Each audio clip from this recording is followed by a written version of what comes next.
स्वागत करता हूँ। दोस्तों, आज हम सीखने वाले हैं पाठ 3 कक्षा 11 में अर्थशास्त्र विषय में मांग में होने वाले परिवर्तन। दोस्तों, अर्थतंत्र में मांग में होने वाले परिवर्तन दो प्रकार के परिवर्तन होते हैं। या तो हो सकता है मांग में जो परिवर्तन आए वो संकुचन और विस्तरण लेकर आए, या हो सकता है मांग में जो परिवर्तन आए, परिवर्तन नंबर 2, मांग में कमी और वृद्धि लेकर आए। तो दोस्तों, हमें दोनों परिवर्तन को तालिका और आकृति के द्वारा व्यवस्थित रूप से समझना है, क्योंकि एग्जाम के लिए 3 मार्क्स का प्रश्न है। ये दो जो टॉपिक है, मांग में विस्तार संकुचन और मांग में कमी वृद्धि, ये दोनों टॉपिक में से एक टॉपिक फाइनल एग्जाम के लिए 3 मार्क्स में पूछा ही जाता है, इसलिए व्यवस्थित रूप से ध्यान देकर हमें ये टॉपिक सीखना है। तो चलिए सबसे पहला परिवर्तन लेते हैं। मांग में परिवर्तन में पहला पॉइंट है मांग में विस्तार संकुचन।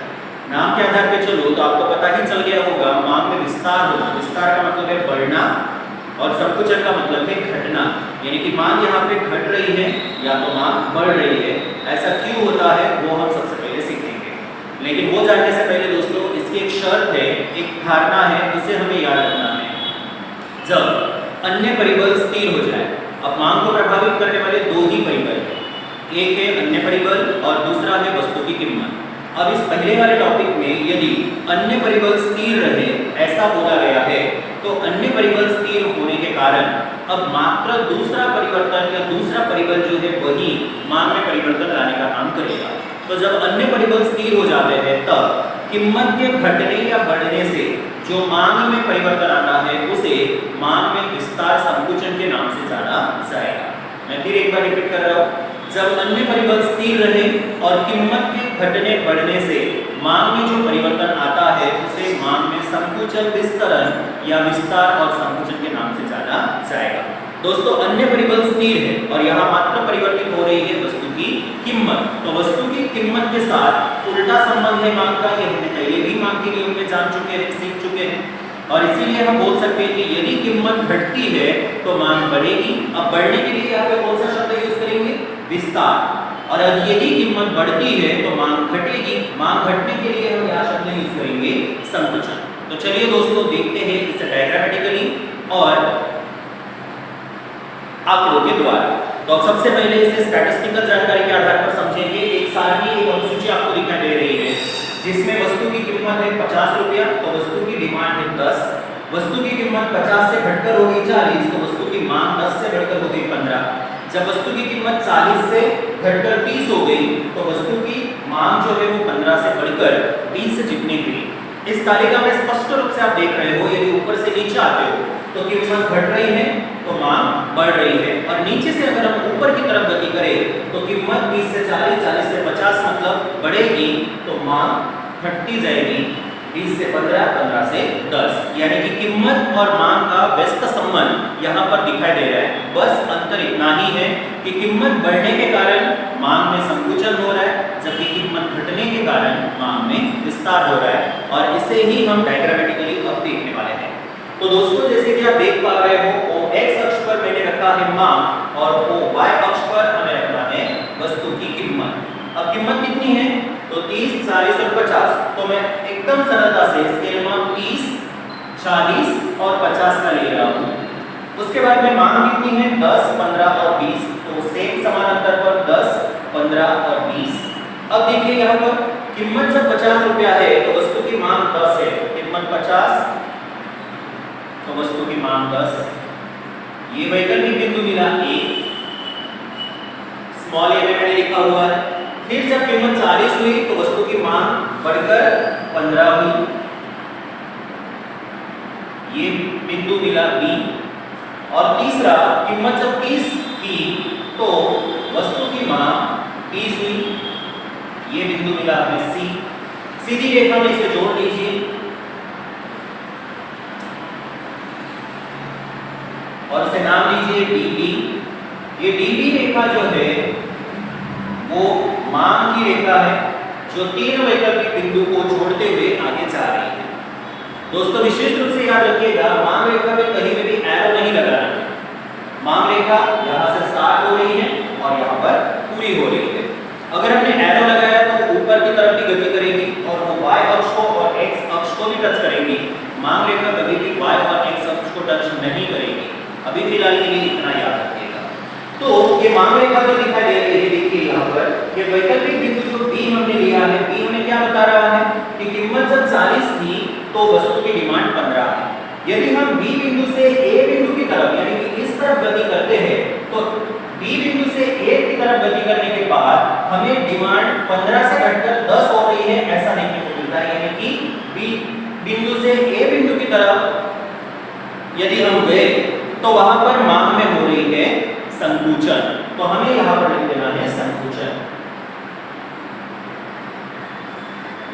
और उसी तरह से यदि बी बिंदु से हम सी बिंदु की तरफ गति करते हैं, यहां से यहां तक गति कर रहे हैं, तो बी बिंदु बताता है डिमांड 15 और सी बिंदु बताता है डिमांड 20। मतलब यहां पे मांग क्या हुई, बढ़ रही है। बढ़ने के लिए हम एक शब्द यूज करेंगे विस्तार। तो ये पहला वाला जो है यानी कि बिंदु बी से लेकर बिंदु ये होता है संकुचन, और बी बिंदु से सी बिंदु की तरफ गति करेंगे तो ये है विस्तार। सेम वैसा ही दोस्तों हमें यहाँ पर भी हम उल्लेखित कर सकते हैं, जैसे कि बी बिंदु से ए बिंदु की तरफ मतलब 15 से 10 की तरफ यदि हम गति करें तो वो संकुचन है, और 15 से 20 की तरफ यदि हम गति कर रहे हैं तो वो विस्तार कहलाएगा। तो दोस्तों सबसे पहला परिवर्तन यही परिवर्तन है मांग में होने वाला, मांग में विस्तार संकुचन, जो कीमत घटने बढ़ने के कारण परिवर्तन हो रहा है। यदि कीमत बढ़ी तो मांग घटेगी, और यदि कीमत घटती है तो मांग बढ़ती है, जिसे हम मांग में विस्तार और संकुचन के नाम से जानते हैं। चलिए दोस्तों अब दूसरे वाले परिवर्तन पर आते हैं। हमारा दूसरा परिवर्तन जो है वो है मांग में वृद्धि कमी। वृद्धि का मतलब बढ़ना और कमी का मतलब घटना। लेकिन याद रखिएगा मांग में कमी वृद्धि तभी पॉसिबल है जब कीमत स्थिर रहे। इसकी पहली धारणा तो वही हमें रखनी है, यदि अर्थतंत्र में कीमत स्थिर हो जाती है तो मांग को प्रभावित करने वाले दूसरे परिबल एक्टिव हो जाएंगे, यानी कि अन्य परिबल। तो कीमत को कर देना है स्थिर और अन्य परिबलों को घटाना है या तो बढ़ाना है। अन्य परिबलों में परिवर्तन होने से यानी कि घटने से या तो बढ़ने से मांग में जो परिवर्तन आता है उस परिवर्तन को हम मांग में वृद्धि कमी के नाम से जानेंगे। इसे भी समझने के लिए हमें एक तालिका लेनी। तो तालिका में आप देख पा रहे हो वस्तु की कीमत स्थिर हो चुकी है। कीमत पहले भी 10 थी, बाद में भी 10 थी, और अभी भी वो 10 की 10 ही, यानी कि कीमत में कोई परिवर्तन नहीं आया। कीमत स्थिर रहे, उसकी जो धारणा थी उसका पालन हुआ। फिर यदि यहाँ पर मांग 1 से बढ़कर 2 हो रही है, 2 से बढ़कर 3 हो रही है, तो इस मांग को बढ़ाने के लिए जिम्मेदार कारक कौन सा? तो दूसरा वो कारक जिम्मेदार जो है वो है अन्य परिबल। तो यहाँ पे लिखा हुआ ही है अन्य परिबल जब परिवर्तित होते हैं यानी कि बढ़ते हैं या तो घटते हैं तो मांग में वृद्धि कमी नजर आएगी।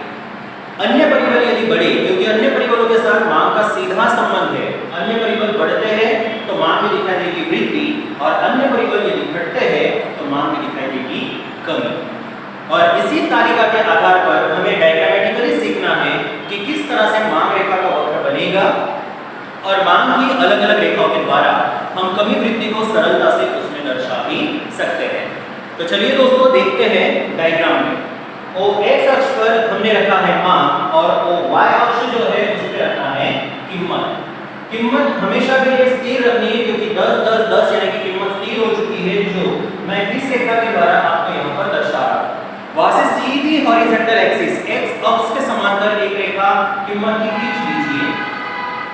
ये कीमत की रेखा हो गई। अब डिमांड लिखिए, सबसे पहले 1 है, बाद में 2, बाद में 3, तो क्रमशः यहाँ पर लिखना है 1 2 और 3। डिमांड 1 की, इसका मतलब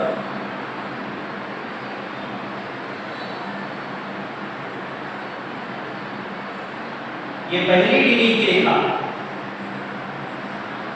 दूसरी डीडी की रेखा डिमांड 2 थी, वहां से जाएगी, इसे मैं D1 बोल रहा हूं, और तीसरी डिमांड की रेखा जब मांग 3 हो जाती है वहां से जाती है, जिसे मैं D2 के नाम से दर्शा रहा हूं। अब यहां पे देख पा रहे हो दोस्तों, मांग रेखा एक नहीं बल्कि 3 रेखाएं निर्माण की, एक से ज्यादा रेखाएं निर्माण की। वैकल्पिक बिंदु A, वैकल्पिक बिंदु E और वैकल्पिक बिंदु C। अब यदि डिमांड की रेखा D1 D1 से घटकर यदि D D की तरफ गति करती है, मतलब B बिंदु से A बिंदु की तरफ जा रहा है, तो इसका अर्थ मांग 2 से घटकर 1 हो रहा है। 2 से घटकर 1 होना, इसका मतलब मांग में क्या हो गई? कमी। तो यहां हमें लिखना है कमी। और वही दोस्तों B बिंदु से यदि C बिंदु की तरफ गति करते हैं, यानी कि डिमांड 2 से 3 की तरफ गति कर रही है, तो उसे हम वृद्धि के नाम से जानेंगे। संक्षिप्त में कहें तो हम बोल सकते हैं मांग रेखा लेफ्ट हैंड साइड में खिसकती है तो मांग में होती है कमी, और मांग की रेखा राइट हैंड साइड में खिसकती है, मतलब दाईं ओर गति करती है। यहां से हटकर यदि इस तरफ गति कर रही है तो मांग में हो जाती है वृद्धि। आपको बस यहां से मांग जहां पर हमने x अक्ष पर रखा है वो लिखते रहना है। यदि 2 से 1 की तरफ आए तो 2 से 1 की तरफ आते हैं तो मांग में होती है कमी, और 2 से 3 की तरफ बढ़ते हैं तो मांग में होती है वृद्धि। दोस्तों यहाँ अच्छे से हमें याद यही रखना है कि कीमत स्थिर है और अन्य परिबल सक्रिय होते हैं। अन्य परिबलों के साथ मांग का सीधा संबंध। अब यदि हम दोनों को कंपेयर करें, दोनों की तुलना करें, तो दोनों एक दूसरे का बिल्कुल अपोजिट है। यहाँ देखिए मांग में विस्तार संकुचन में अन्य परिबल स्थिर थे, यहाँ देखिए उसका उल्टा कीमत स्थिर हो गई।